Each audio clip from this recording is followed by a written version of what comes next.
Eu sou a Cris Taguchi, sou atriz e produtora da Companhia dos Náufragos. Olá, meu nome é Miguel, eu sou ator e produtor da Companhia dos Náufragos. Olá, meu nome é Renan Vilela Alves e eu sou ator da Companhia dos Náufragos. Eu acho que uma primeira coisa muito importante, que talvez seja o ponto essencial desse espetáculo, foi a escolha pela linguagem do teatro de rua.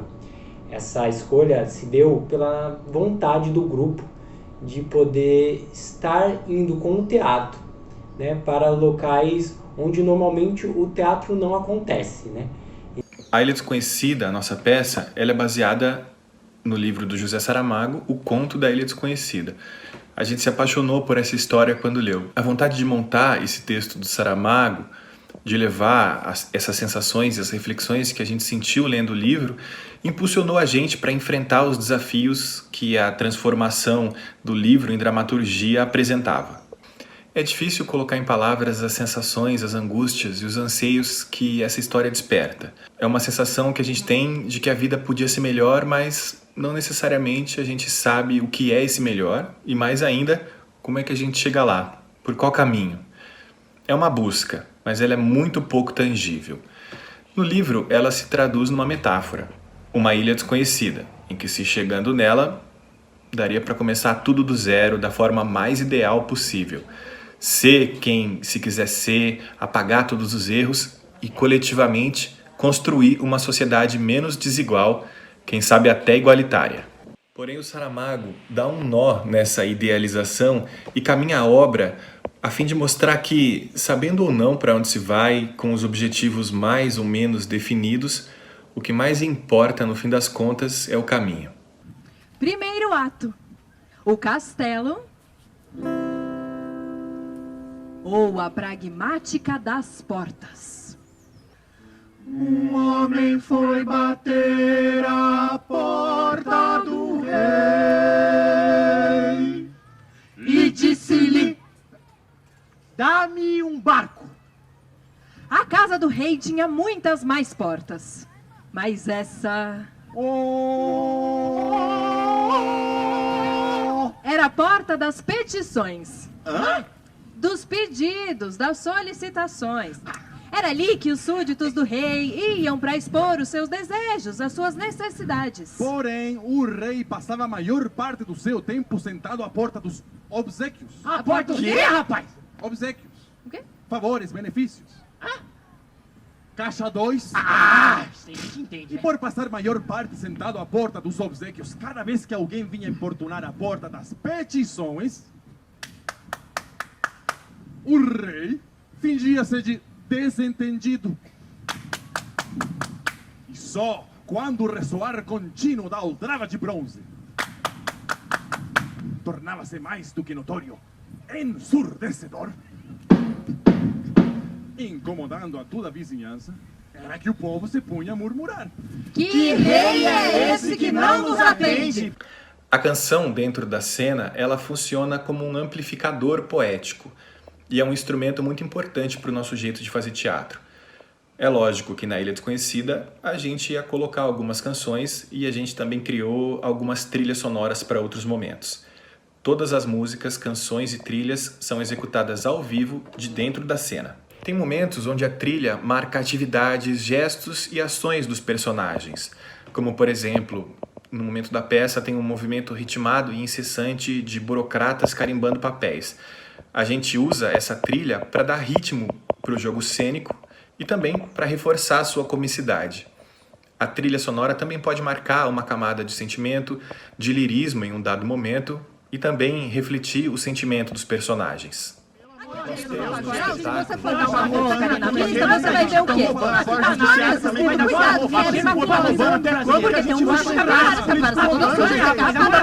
Que rei é esse que não nos atende? Só aí, quando o barulho das manifestações populares se tornava ensurdecedor, é que o rei dava ordem ao seu séquito de funcionários para saber o que queria o impetrante, que não havia maneira de se calar. São 13 vias, por favor. Meu bem, citou-se o protocolo XYZ assinado pelo chefe da seção? Precisa autenticar o documento, reconhecer a firma e trazer as 13 cópias de identidade. Tá escrito aqui, olha. São 13 vias. Eu não posso fazer nada. Se eu for liberar pra você, eu vou ter que liberar pra todo mundo. Senha 13.957.020. J. Então, o primeiro secretário do rei entregava o requerimento para o segundo secretário do rei, que por sua vez entregava para o terceiro secretário do rei, quem despachava para o guardinha do palácio, quem entregava para o primeiro estagiário, e assim por diante, até chegar a mulher da limpeza, que não tendo ninguém em quem mandar,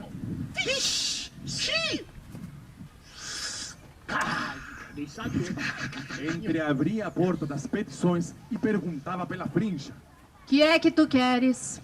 O suplicante então pedia o que tinha que pedir. Depois, instalava-se a um canto da porta das petições, esperando que o pedido fizesse, de um a um, o caminho contrário, até voltar ao rei. Ocupado como sempre estava na porta dos obséquios, o rei demorava a resposta. Não, rapaz! Não, isso aqui é da sua da alçada, sua rapaz, que eu...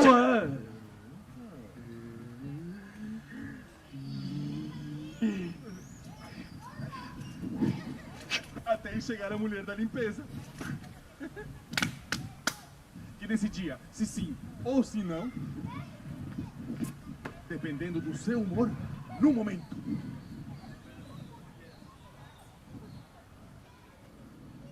Não. Contudo, no caso do homem que queria um barco, as coisas não se passaram bem assim. Que é que tu queres? O homem, em lugar de pedir, como era de costume, um título, uma condecoração ou simplesmente dinheiro, respondeu: Eu quero falar ao rei. E já sabes que o rei não pode vir. Está sentado à porta dos obséquios. Então vá lá dizer a ele que não saio daqui até que ele venha pessoalmente saber o que eu quero.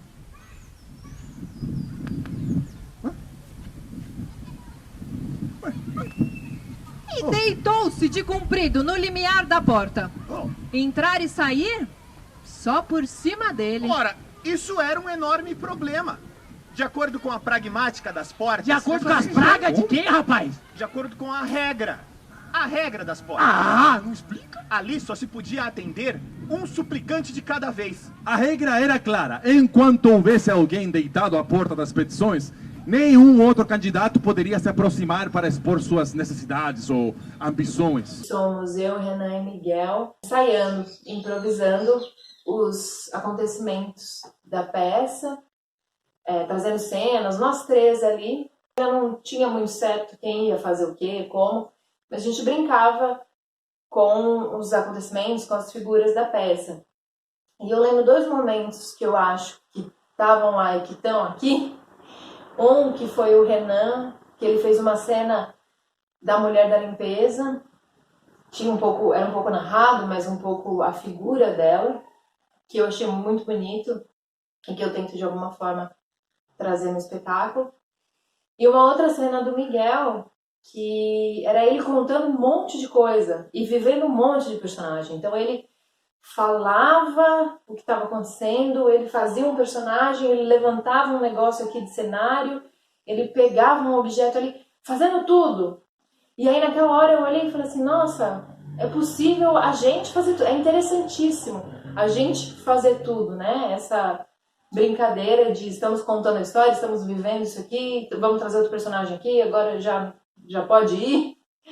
A gente entendia desde o começo que é um texto bem narrativo e que muitas coisas estariam descritas nas palavras, que essa coisa do texto era muito importante. E o Moacir, ele tem um trabalho muito relevante, muito bom com o texto, né, com a palavra falada, com esse tipo de linguagem. Então, ele veio e aí começou um outro processo, né?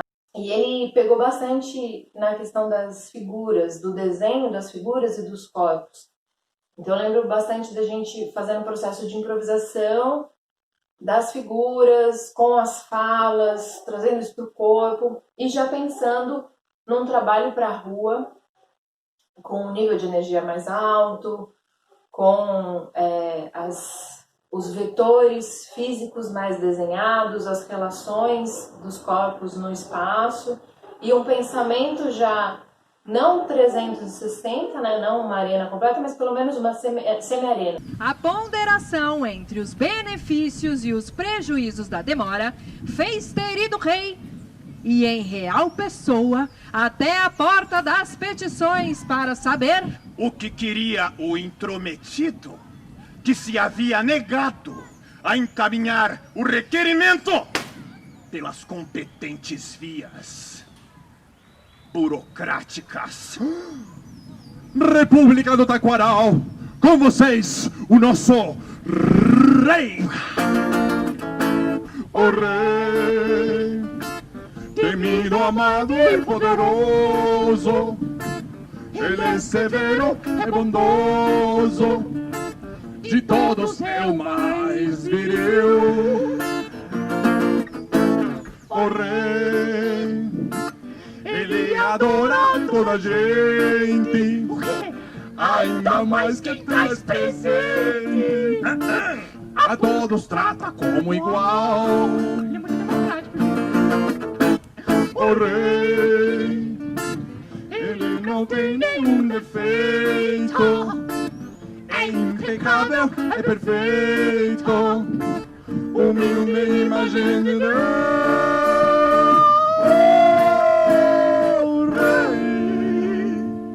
Nós temos no espetáculo, além das trilhas, das harmonias e das melodias, 7 canções, 4 composições originais, compostas para o espetáculo, e 3 de outros artistas, como Caravana, do Geraldo Azevedo, Miragem do Porto, do Lenine, e Riacho de Areia, que é uma canção popular de domínio público.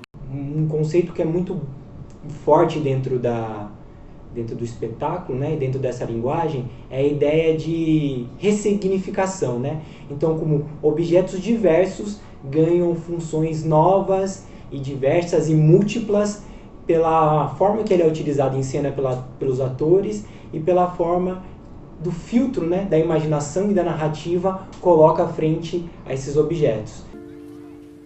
Abra a porta! Toda ou só um bocadinho?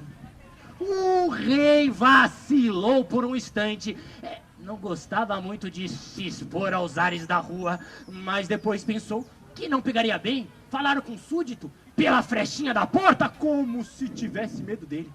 Ainda mais na presença da mulher da limpeza, que logo ia dizer, Deus sabe lá o que, né? De par em par.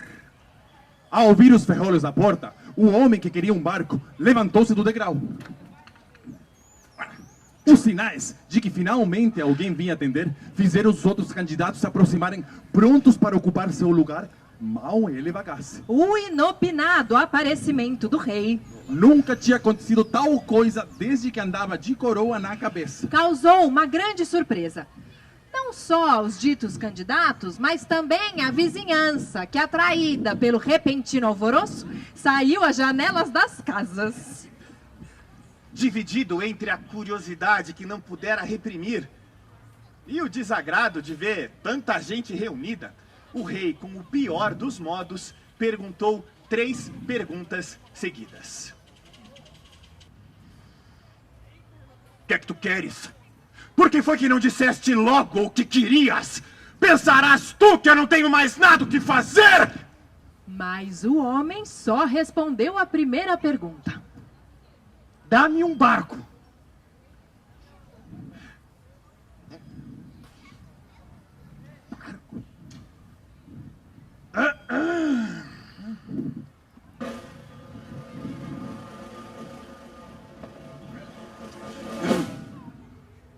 Não.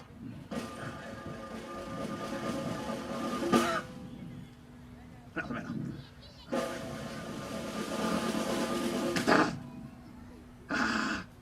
E tu? Para que queres um barco, pode-se saber? Para ir em busca da ilha desconhecida. Que ilha desconhecida! Ah, ilha desconhecida. Disparate! Já não há mais ilhas desconhecidas. E quem te disse, rei, que já não há mais ilhas desconhecidas? Estão todas nos mapas. Nos mapas só estão as ilhas conhecidas. E que ilha desconhecida é essa de que queres ir à procura? Ora, se eu pudesse dizer, então não seria desconhecida. A quem ouviste tu falar dela? A ninguém.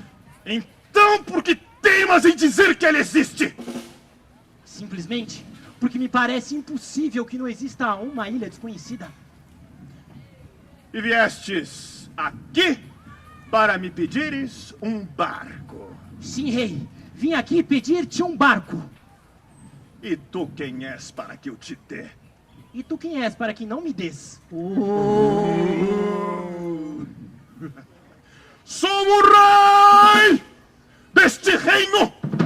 E os barcos do reino pertencem-me todos! Mais pertencerá tu a eles do que eles a ti.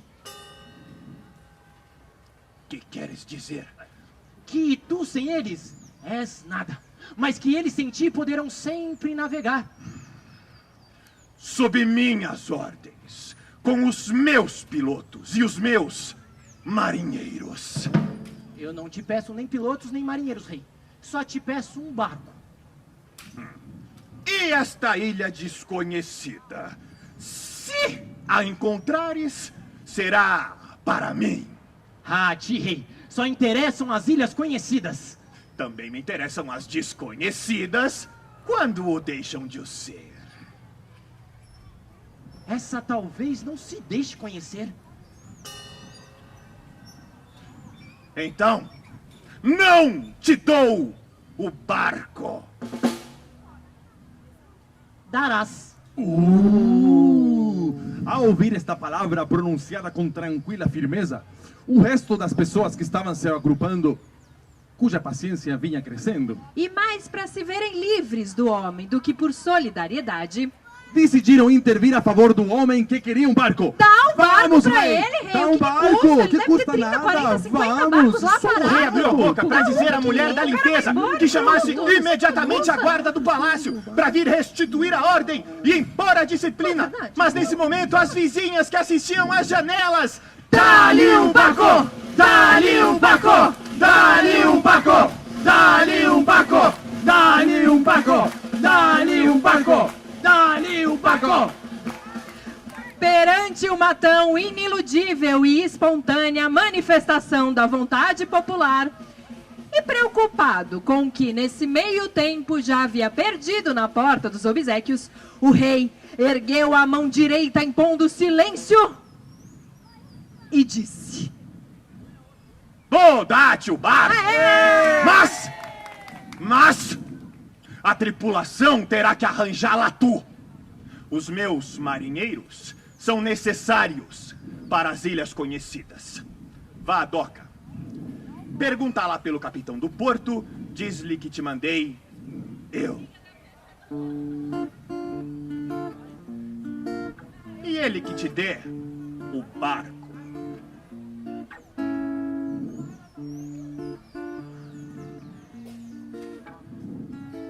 A concepção do figurino do espetáculo, ela foi feita pela Laura Françoso e ela partiu de um desejo nosso e dela também, que era o de tentar fugir de uma estética de teatro de rua assim já consolidada, né? Então, que é da chita, de coisas muito coloridas, muito volumosas. Então a gente queria encontrar alguma coisa diferente para esse espetáculo. Então a gente optou por usar um figurino base, então, né, tendo como pressuposto que somos 3 atores e uma atriz que vão contar essa história, né? Então nós 4 temos um figurino básico que tem tons mais claros, creme, ou um roxo assim escuro. e com algumas tinturas. Então, o meu figurino, o meu vestido, ele tem um pouquinho de vermelho, as camisetas dos meninos têm um tom de chá, né? A Laura fez umas lavagens de chá. E aí, por cima desse figurino base, a gente coloca uma outra peça de figurino, um adereço, um acessório, para ir vestindo os outros personagens, né? Então, quando a gente faz os burocratas, a gente acrescenta ali um chapéu, um óculos, uma barba. Quando aparece o capitão tem um casaco do capitão, tem o cachimbo do capitão, os marinheiros têm um tapa-olho, enfim. Esse jogo, né? Para se viver outras figuras. Entrega ao portador um barco. Não precisa ser grande.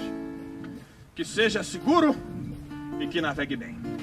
Não quero ter remorsos na consciência caso algum problema que provavelmente vá acontecer ocorra. Assinado Dom Pedro Bragança de Orleans, Diniz Cavalcante Prudente de Moraes, Costa e Silva, Médici, Brandão, Setúbal, Magalhães, fora, quer dizer, Temer, Odebrecht, Joesley, Wesley, Batista, Machado, Jucá, Neves. O rei. Quando o homem ergueu a cabeça, supõe-se que agora ia agradecer a dádiva. O rei já tinha se retirado. Estava apenas a mulher da limpeza, olhando para ele com cara de caso. Finalmente o homem que queria um barco saiu do degrau da porta. Sinal de que os outros candidatos podiam, enfim, se aproximarem para fazer seus pedidos, suas petições. Nem vale a pena explicar que a confusão foi indescritível. Todos querendo chegar em primeiro lugar. Mas a porta já estava fechada novamente. A aldrava de bronze voltou a soar. Mas ninguém veio atender. Porque a mulher da limpeza não estava mais. Deu a volta e saiu, de balde e vassoura, por outra porta. A das decisões. Que é raro de ser usada. Mas quando é.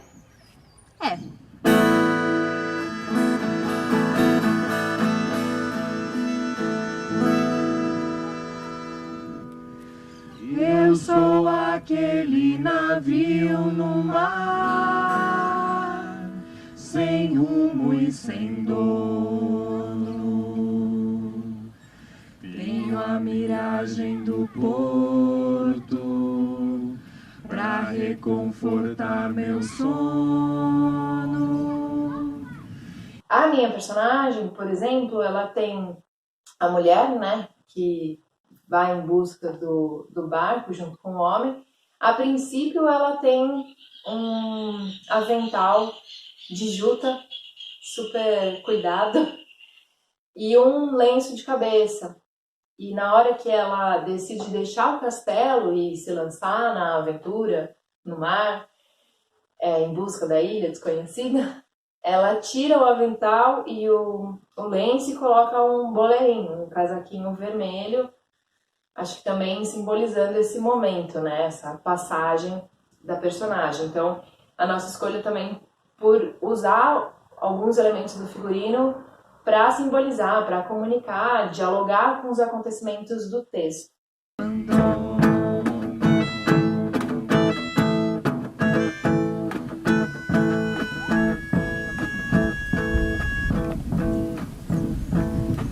Esse foi o preciso momento em que ela decidiu ir atrás do homem quando ele se dirigisse ao porto.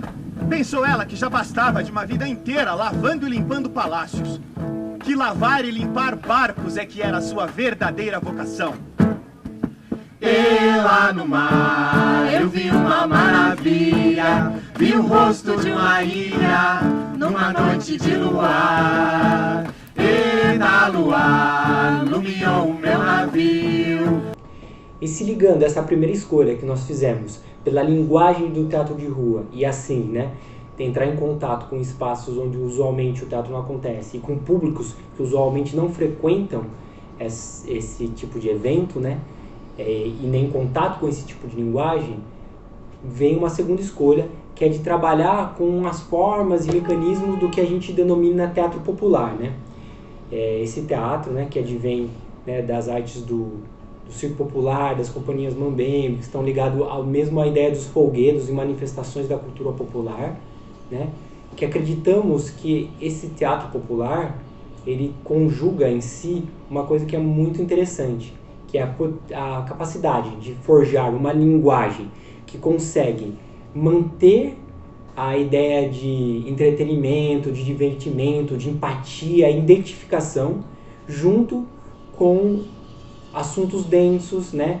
Com temáticas que podem ser complexas. Então a gente acredita que esse teatro popular ele consegue em si, né, juntar essas duas coisas que por vezes pode parecer meio díspares, né, em relação ao teatro ou a qualquer tipo de arte, né, que é como forjar uma linguagem onde você consiga ser atraente para o público, né, e ao mesmo tempo não perder, né, não abrir mão, né, da complexidade dos assuntos que você está tentando tratar. Segundo ato, do mar ou a arte da marinharia. Eu vou navegar, me lançar ao mar. Eu vou navegar, eu vou navegar, eu vou navegar, me lançar ao mar. Eu vou navegar, eu vou navegar,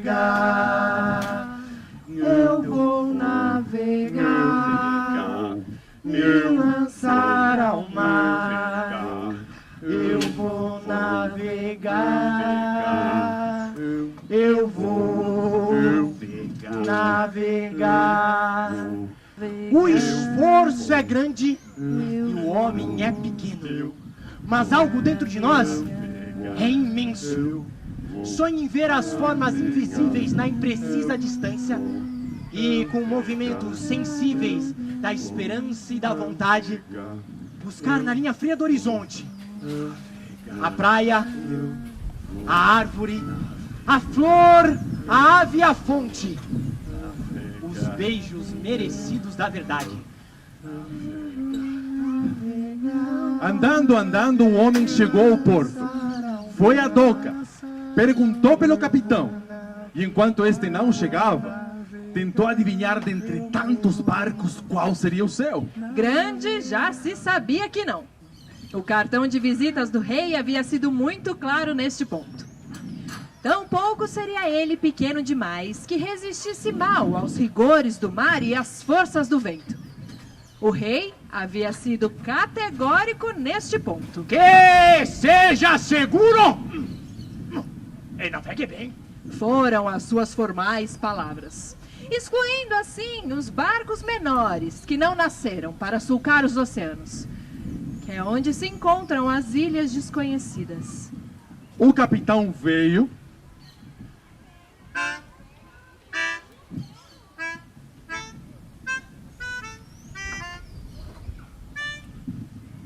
leu o cartão,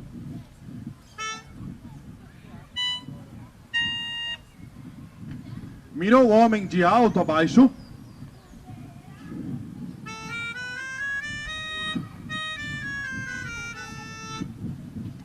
e fez a pergunta que o rei tinha esquecido de fazer. Sabes navegar? Tens carta de navegação? Aprenderei no mar. Que? Não, não te aconselharia.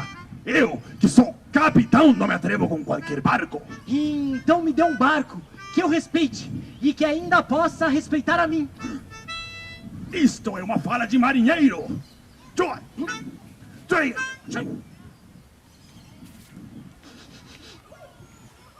Mas marinheiro não é. Se tenho a fala, é como se fosse. E para que queres um barco? Para ir em busca da ilha desconhecida. Já não há mais ilhas desconhecidas. O mesmo me disse o rei. Tudo que o rei sabe de ilhas, aprendeu comigo. É estranho que tu, sendo homem do mar, me diga uma coisa dessas. que já não há mais ilhas desconhecidas. E eu, que sou homem da terra, não ignoro que mesmo as ilhas conhecidas são desconhecidas, até que desembarquemos nelas. Mas tu, se eu entendi bem, vais à procura de uma onde jamais ninguém tenha desembarcado antes. Saberei quando lá chegar. Se chegares.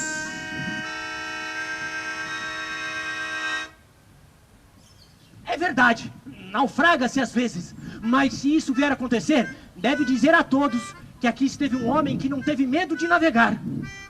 Queres dizer que chegar sempre se chega? Não serias quem és se já não soubesses disso. Muito bem, vou te dar a embarcação que precisas. E qual é ela? É uma embarcação ainda antiga, do tempo onde as pessoas andavam de procura de ilhas desconhecidas. E qual é ela? Acredito até que só algumas. Qual? Ah, essa daqui, não, daqui! Foi um desafio que a gente foi encontrando. Tem momentos do texto, do conto, que são narrados, muito bem narrados. É muito bonito a maneira como o José Saramago narra. Mas é isso, para a cena, a gente tem que transpor isso em forma de ação, encontrar o texto que cabe e, às vezes, preencher de outros momentos, de outras figuras, de outros elementos cênicos. É o meu barco! É o meu barco! Há que perdoar-lhe a insólita reivindicação de propriedade, a todos os títulos abusiva. O barco era aquele de que ela tinha gostado. Simplesmente. Parece uma caravela. Ah, antes era uma carreta, mas passou por algumas modificações. Mas continua sendo uma caravela. Sim, ainda mantém o antigo ar. E tem mastros, velas. É o mais recomendável quando se trata de ilhas desconhecidas. Para mim, não quero outra. Quem és tu? Não te lembras de mim? Não tenho a menor ideia. Sou a mulher da limpeza. Qual limpeza? A do Palácio do Rei, que abria a porta das petições. Não havia outra. E por que não está no palácio, limpando e abrindo portas? Porque as portas que eu realmente queria já foram abertas. E porque de hoje em diante eu só limparei barcos. Estás decidida a vir comigo em busca da ilha desconhecida. Eu saí pela porta das decisões. Sendo assim, vá até a caravela. Vê como tá aquilo. Depois de tanto tempo fechada, deve estar precisando de uma boa lavagem. Mas tome cuidado com as gaivotas. Elas não são confiáveis. Não queres vir comigo? Conhecer teu barco por dentro? Não disseste que era teu? Desculpa. Foi só porque gostei dele. Gostar deve ser provavelmente a melhor maneira de ter. Ter deve ser a pior maneira de gostar. A gente queria transpor a beleza e a poética da escrita do Saramago para a cena. Então decidimos manter o teor da narrativa da história.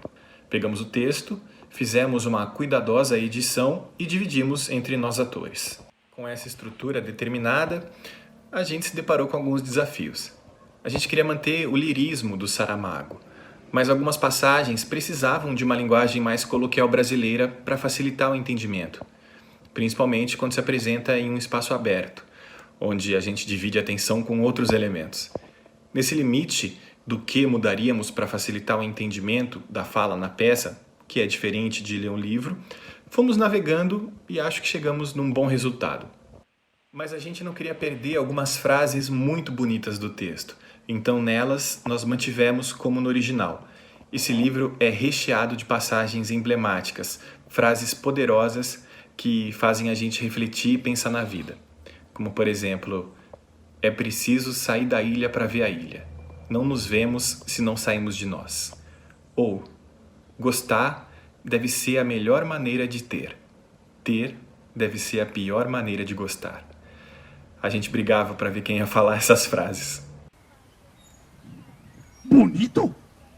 Mas eu preciso entregar as chaves do barco e ainda não sei quem é o dono. Por favor, resolvam-se. Os barcos têm chave. Não para entrar, mas tem os paióis, tem as cartas do capitão, tem a vodka. Deixe ela que se encarregue de tudo. Eu vou recrutar a tripulação. A mulher pegou as chaves com o capitão. Depois se dirigiu ao barco. 2 coisas lhe valeram aí: a vassoura do palácio e a prevenção contra as gaivotas. Mal havia terminado de atravessar a prancha que liga o barco à doca, já as malvadas precipitaram-se sobre ela aos guinchos. Furiosas! Derrubando os microfones, como se ali mesmo a fossem devorar.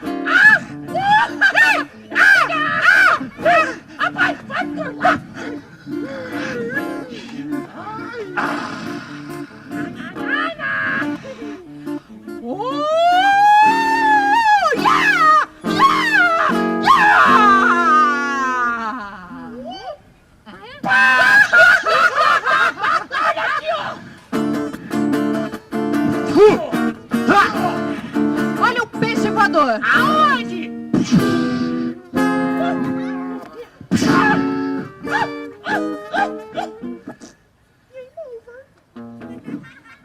Depois que realizou a dura tarefa, a mulher da limpeza fez um exame minucioso nas velas do barco. Depois de tanto tempo sem irem para o mar e sem terem de suportar os esticões saudáveis do vento. Eu trouxe comida. E os marinheiros? Não veio nenhum, como podes ver. Mas deixou tudo apalavrado, pelo menos? Disseram-me que já não há mais ilhas desconhecidas. E que mesmo que houvesse, não deixariam o sossego dos seus lares, nem a boa vida dos barcos de carreira, para se meter em aventuras oceânicas, em busca do impossível, como se ainda estivéssemos no tempo do mar tenebroso. E o que lhes respondeste? Que o mar é sempre tenebroso. E não falaste da ilha desconhecida? Como é que eu posso falar de uma ilha se eu não a conheço? Mas tem certeza que ela existe? Tanto quanto de ser tenebroso o mar. Visto daqui, com essa cor de jade e esse céu como um incêndio, de tenebroso eu não vejo nada. É uma ilusão tua. As ilhas também. Às vezes parece que flutuam sobre as águas. Mas isso não é verdade. Que pensas fazer se te falta tripulação? Ainda não sei. Podíamos ficar vivendo aqui. Eu me oferecia para lavar os barcos que vêm à doca. E tu? E eu? Ah, tens com certeza um ofício, uma profissão. Tenho. Tive. Terei se for preciso. Mas eu quero ir em busca da ilha desconhecida. Eu quero saber quem sou eu quando nela estiver. O filósofo do rei, quando não tinha o que fazer, vinha sentar-se junto a mim. Às vezes, filosofando, ele dizia que todo homem é uma ilha. Tu que achas? Que é preciso sair da ilha para ver a ilha. Que não nos vemos se não saímos de nós. Tudo é devaneio, sonho, certeza. Insegurança e se cansa. Insegurança e se cansa. É beleza, é tristonho, é anseio. Tudo é devaneio. Tudo é devaneio. O incêndio do céu ia esmorecendo. O mar escureceu de repente. Agora nem a mulher duvidaria de que o mar é mesmo tenebroso. Pelo menos a certas horas. Tudo é devaneio. Tudo é devaneio. Deixemos a filosofia para o filósofo do rei. Afinal, é para isso que o pagam. Nós, agora, vamos comer. Primeiro tens de ver o teu barco. Só o conheces por fora. E a caravela, como está? Algumas bainhas das velas que precisam de reforços. Desceste ao porão, encontraste algum vazamento? No fundo, vê se há alguma água. Assim, de mistura com o lastro. Mas isso parece que é próprio, sabe? Faz bem ao barco. Como foi que aprendeste essas coisas, hein? Assim, Assim como? como tu. Quando disseste ao capitão do porto que aprenderias a navegar no mar. Mas ainda não estamos no mar. Mas já estamos na água. Sempre tive a ideia de que para navegação só existe 2 verdadeiros mestres. Um que é o mar e outro que é o barco. E o céu? Estás a esquecer-te do céu. Sim, é claro, o céu E os ventos. e as nuvens E o céu. É bonita a nossa caravela.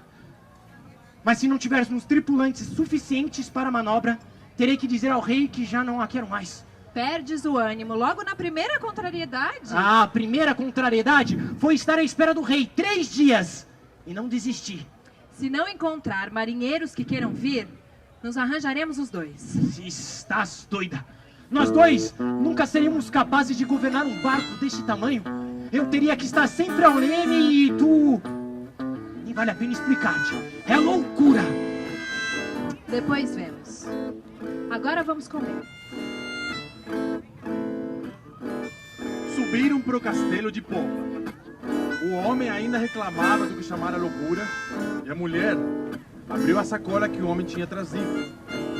Azeitonas, queijo, um pão, uma garrafa de vinho.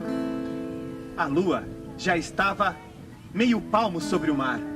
As sombras da verga e do mastro vieram deitar aos seus pés. A ideia da linguagem estilizada e da convenção, né? Que também se liga, de alguma forma, à ideia do teatro de rua.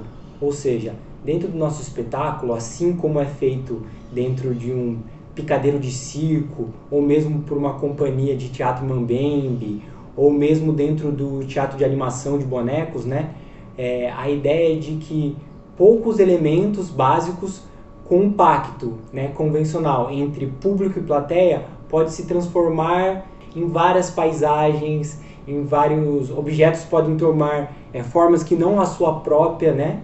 Então, essa ideia do palco desnudo e dos mecanismos teatrais, né, de convenção, de brincadeira, de faz de conta, é um elemento muito importante, né, dentro do espetáculo A Ilha Desconhecida e também um elemento chave dentro da própria estética e pesquisa da Companhia dos Náufragos, né? Esse aspecto lúdico que se liga à questão da cena teatral, né, e desse pacto convencional entre plateia e palco é alguma coisa que a gente preza muito e a gente gosta muito de brincar com esses limites, né? Como vocês vão ver dentro do nosso espetáculo, a nossa carretinha, reboque, que pode se transformar num barco, né? Através do filtro do olho e desse pacto entre plateia e palco. É bonita. É realmente bonita a nossa caravela. A tua caravela. Desconfio que não será por muito tempo. Navegues ou não navegues, é tua, o rei te deu. O rei me deu para ir em busca da Ilha Desconhecida. Mas essas coisas não se faz da mão pro pé, leva-se um tempo. Já o meu avô, ele dizia: quem vai ao mar, prepara-se em terra. E não era ele mais marinheiro do que tu. Sem tripulantes, não poderíamos navegar. Já disseste E há isso. que abastecer o barco das 1000 coisas necessárias a uma viagem como essa. Que Deus sabe aonde vai nos levar. Evidentemente. E depois teremos que esperar que seja boa a maré. E sair com a propícia estação. E esperar que venha gente ao cais desejar-nos boa viagem. Você tá zombando de mim? Não zombaria de quem me fez sair pela porta das decisões. Desculpe. E não tornarei a passar por ela, aconteça o que acontecer. É bonita, pensou o homem. Mas dessa vez ele não estava falando da caravela. A mulher, essa não pensou nada. Devia ter pensado tudo durante aqueles 3 dias, quando entreabria de vez em quando a porta do palácio, para ver se ele ainda estava lá fora, à espera.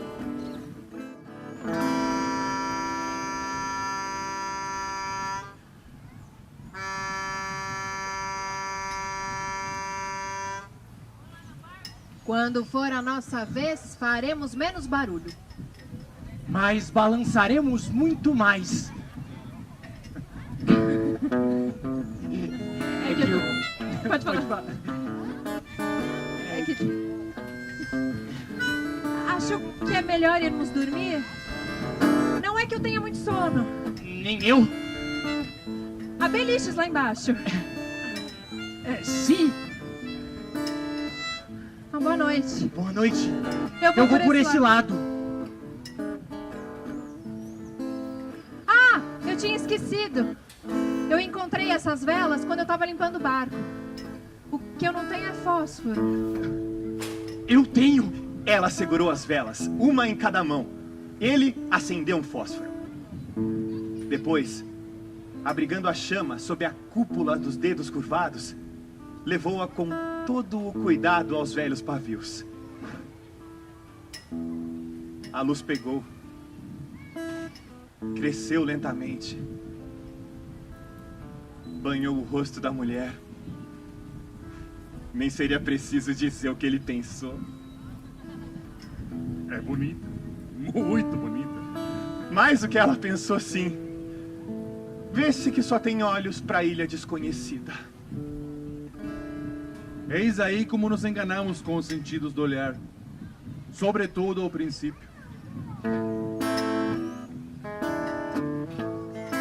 Boa noite. Dorme bem. Tenha sonhos felizes.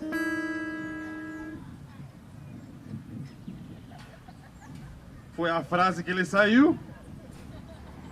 Depois, quando estiver lá embaixo no seu beliche, outras ideias mais espirituosas virão à sua cabeça, como as que a gente espera quando está sós com uma outra pessoa. Deitado em seu beliche, ele pensava: será que ela já dormira? Teria tardado a entrar no sono? Depois imaginou que andava à procura dela e não a encontrava em lugar nenhum. Que estavam os dois perdidos num barco enorme. O sonho é um mágico habilidoso. Muda as proporções das coisas e as distâncias.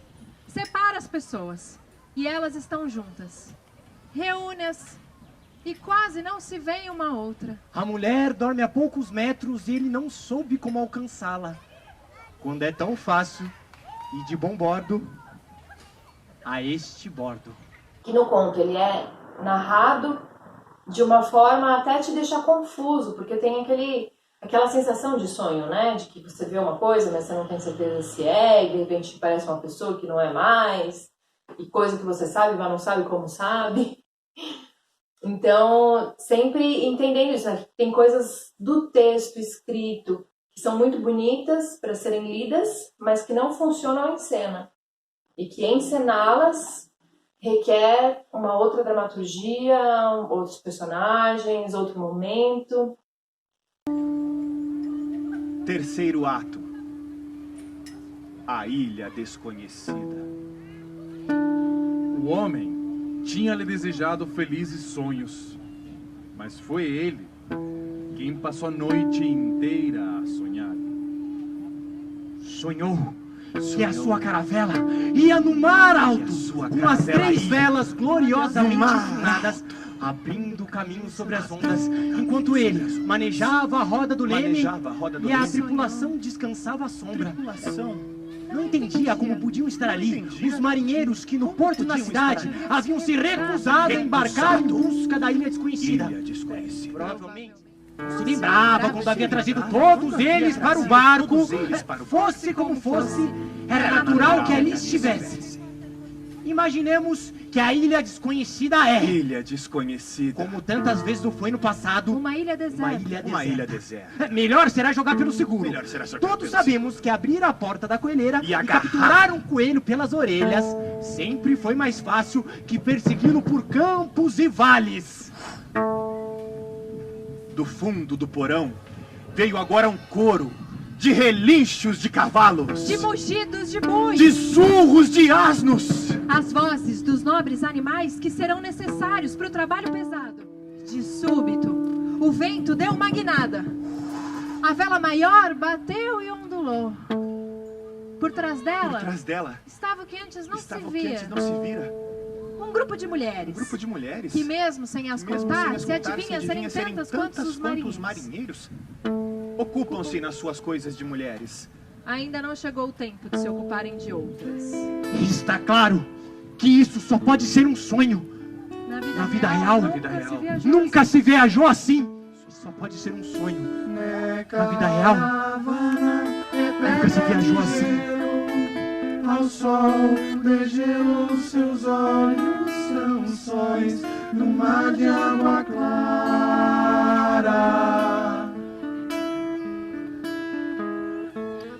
Corra, não pare, não pense demais. Repare essas velas no cais, que a vida é cigana. É caravana, é pedra de gelo. Ao sol de gelo, seus olhos são sóis no mar de água clara.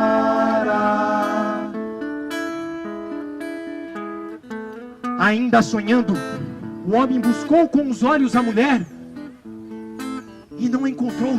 Talvez esteja no beliche de este bordo, a descansar da lavagem da coberta, pensou ele. Mas foi um pensar fingido, porque ele bem sabe, embora não saiba como sabe, que ela, à última hora, não quis vir, que saltou de lá para o cais, dizendo adeus. Adeus. Adeus. Adeus. Já que só tem olhos para a ilha desconhecida, eu vou-me embora.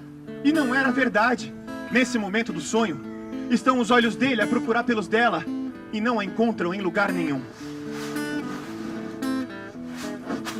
Nesse momento do sonho, o céu se encheu de nuvens negras e começou a chover. Laia, la, laia, la, la, hey. Laia, la, laia, la, la, hey. Laia, la, laia, la, la, hey, la, la, hey, la, la, hey, la, la, hey. E tendo chovido, começaram a brotar inúmeras plantas dos sacos de terra espalhados pela proa.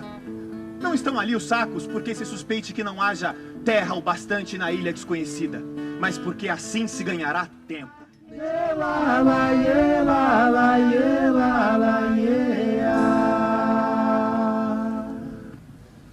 Então, o homem do leme pergunta aos marinheiros que estão na coberta: avistam alguma ilha desconhecida? E eles respondem: não temos visto nem das umas, nem das outras, mas estamos dispostos a descer na primeira terra povoada que encontremos. Sempre que tenha um porto onde atracar, Uma taberna onde beber, uma cama onde folgar, aqui não se pode com tanta gente. E a ilha desconhecida? A ilha desconhecida é coisa que não existe. A ilha desconhecida não passa de uma ideia na tua cabeça. Os geógrafos do rei foram ver nos mapas e declararam que ilhas por conhecer é coisa que se acabou. E resolvemos aproveitar a tua viagem. Não sois marinheiros. Nunca o fomos. Sozinho, não serei capaz de governar o barco. Deverias ter pensado isso antes de pedir o barco pro rei. Por quê? O mar não ensina a navegar. Não ensina a navegar. Sozinho, não serei capaz de governar o barco. Então, o homem do leme viu passar uma terra ao longe e quis fazer de conta que ela não existia. Que era uma miragem de uma outra terra. Uma imagem que tivesse vindo do outro lado do mundo. Mas os homens que nunca haviam sido marinheiros protestaram. Disseram que ali mesmo é que iriam desembarcar. Então, por si só, a caravela virou-se, entrou no porto e foi encostar a murada à doca. Saíram em correnteza, primeiro as mulheres, depois os homens. Mas não foram sozinhos, levaram com eles os patos, os burros e as galinhas. levaram os bois e os cavalos. E até as gaivotas, uma após a outra, levantaram voo e se foram do barco, transportando no bico seus gaivotinhos. Proeza que nunca antes tinha sido realizada, mas é sempre uma primeira vez. O homem do leme assistiu em silêncio à debandada. Não fez nada para impedir aqueles que o abandonavam. Ao menos haviam deixado os sacos de terra, as flores, as árvores, com as trepadeiras que se enrolavam no mastro e pendiam da amurada. Por causa do atropelo da saída, haviam se rompido e derramado os sacos de terra, de modo que a proa era toda ela como um campo, lavrado e semeado. As raízes das árvores começam a penetrar no porão do barco. Não tarda que estas velas içadas deixem de ser precisas. Bastará que o vento sopre na copa das árvores e vá encaminhando a caravela ao seu destino. É uma floresta. É uma floresta que navega e se balanceia sobre as ondas. É uma floresta que, sem saber como, começam a cantar os pássaros. Deve ser porque a colheita já está pronta e é preciso ceifá-la. Então o homem trancou a roda do leme e desceu ao campo com a foice na mão. E foi quando tinha cortado as primeiras espigas que viu uma sombra ao lado da sua sombra. O homem despertou do sonho, acordou abraçado à mulher, e ela a ele. Confundidos os corpos, confundidos os beliches. Depois, mal o sol acabou de nascer, o homem e a mulher foram pintar na proa do barco o nome que ainda faltava dar à caravela.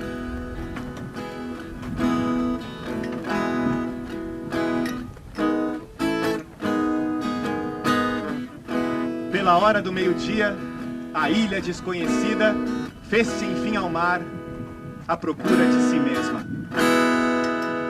Beira-mar novo, fui só eu é quem cantei. Oi, beira-mar, adeus dona, adeus riacho de areia. Procurando amor de longe, e de perto eu já deixei. Oi, beira-mar, adeus dona, adeus riacho de areia. Adeus, adeus, dona, adeus, que eu já vou me embora. Eu morava no fundo d'água, não sei quando eu voltarei. Eu sou canoeiro.